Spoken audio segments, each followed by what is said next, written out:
Но во Кочани, далеко од очите на медиумите, се води и паралелна битка за здравието на населението. Граѓаните доживеаат травма, која по 2,5 месеци е се посилна. Со психолозите кои со денови престојуваат во Кочани, разговараше колешката Викторија Јованова, дел прифаќаат, дел ја одбиваат помошта. Вики, те имаме во линковске вуање, повели. Да, Павле, за 20 минути почнува 7-миот марш за ангелите овде во Кочани од Паркот на Револуцијата, кој што го организираат семејствата на загинатите, на страданите во пожарот во Кочанската дискотека Пулс. Маршрутата ја знаеме, овде од Паркот на Револуцијата, одат кон Траговскиот центар, пред зградата на општината и поворката завршува потоа до полицијата, до зградата на полицијата и до основното јавно обвинителство во Кочани. Во текот на изминатата недела видовме неколку траурни сведоштва од повредени, кои и нивните семејства кои што бараат и финансиска, но и здравствена помош, бидејќи дел од родителите остануваат без работа, односно даваат откази, а некои од повредените си ги затвараат и собствените бизниси. Да видиме пред самиот старт на 7-миот марш за ангелите, ги прашавме кочанчани каков тип на помош на самото население им е потребно. Да ја видиме овде анкетата која што ја направивме. Тешко за тие што родители, роднини што се починале децата или што се повредени. Каква помош е потребна според вас? Психолошка, здравствена, социјална, финансиска? Па здравствена и треба, психолошка.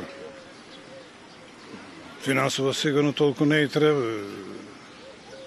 Тие се млади деца, родителите работат, а и државата, гледам, и други предпријатија помагат финансиски. Така да повеќе здравствена и психолошка потреба.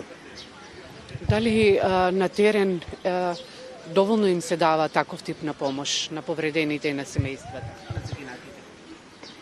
Ба нема тука кај нас у Кочани, не знам, у Македонија такви стручни луѓе да дојдат социолози, психолози да ја дадат таква стручна спрема.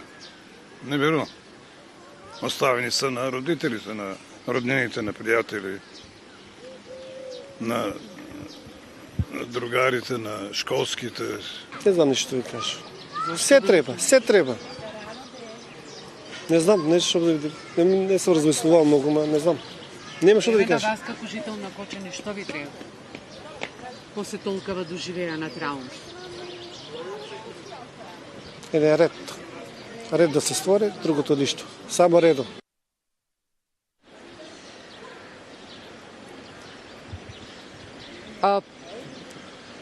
Павле, овие денови се погласно говорат и здравствените власти, како и од волонтерите од Сапорт Кочани, дека на самите жители, но и на семејствата на повредените и на самите повредени во дискотеката Пулс во Кочани, кои што се околу 200 на број вакви млади луѓе, им е потребна пред се и психолошка помош.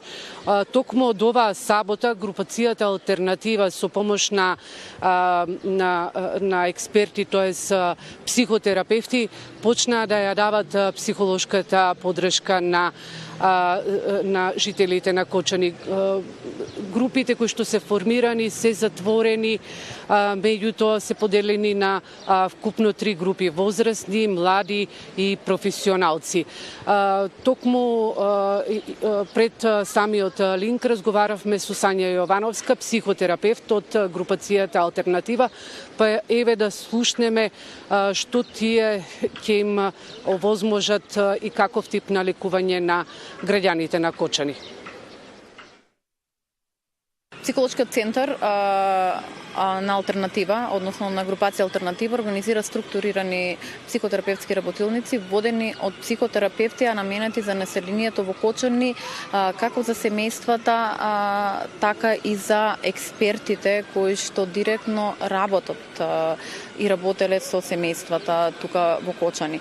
Работилниците, значи групите од денес стартува, денеска почна, но има и се од затворен тип.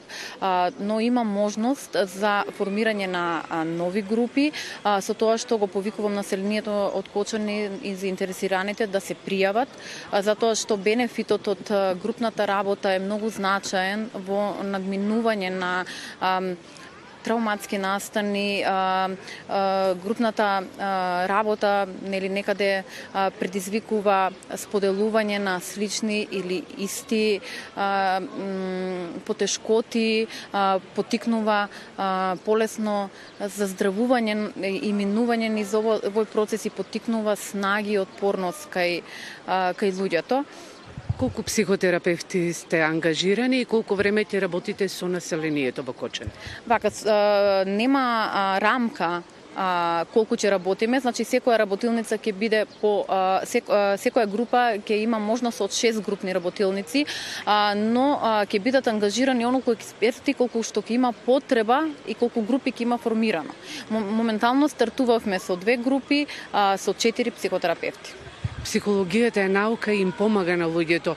Вообичаено кај нас, еве, меѓу народот, владе она мислење дека срамно е да се посетува психолог. Меѓутоа, во овие моменти се покажа дека психолозите навистина помогнаа овде на луѓето од овој регион како да ја надминат болката.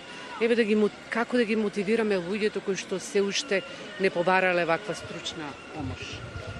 Вака, да, за жал, посебно и во помалите места, некако како се уште да е стигма и психолог, психотерапевт, но мислам дека тоа малку зазема една друга форма со текот на времето и луѓето се повеќе и повеќе го се гледуваат бенефитот од работа со психолог, односно психотерапевт, како што реков веќе, особено групната работа, каде што исти и слични искуства може да се споделат заеднички може да се поттикнат и сили, внатрешни наши лични сили, внатрешни, да се поттикне отпорност, која што и текако ќе помага во минување низ овој процес. Затоа што, како да кажам, болката не ја одземаме, болката е тука, болката ќе биде присутна, но за еден ваков процес на групна работа, тоа е начин, како да кажам, за полесно минување, мало олеснување за овој процес. Не би сакала да ги забораваме и психолозите од Комората на психолози, кои неколку дена по трагедијата на 16 март дојдоа овде во Кочани и во другите градови низ Брегалничкиот регион. И тоа токму на барање на жителите на Кочани. Психолозите заедно од Комората на психолози заедно со владините институции и министерства влегува во градинките, училиштата и на факултетите, како и работеа исто и со професионалците кои беа ангажирани во оваа трагедија. И навистина во тие моменти помогнаа како дел од населението да го победи тој стрес и да се соочи со таа болка. Инаку во 16 часот и 5 минути почнува 7-миот протестен марш на ангелите, без разлика на временските услови какви и да се. Семејствата на загинатите мирно маршираат низ улиците, почнувајќи токму од овде од паркот на револуцијата, завршувајќи до основното јавно обвинителство со една единствена порака дека бараат неселективна правда. Павле? Ти благодарам, Вики, за јавувањето. Тоа беше Викторија Јованова, ки известува од протестот во Кочани и те очекуваме и во следните вести. Да подсетиме, Вики, го следи 7-миот марш на ангелите кој почнува веднаш по овие вести.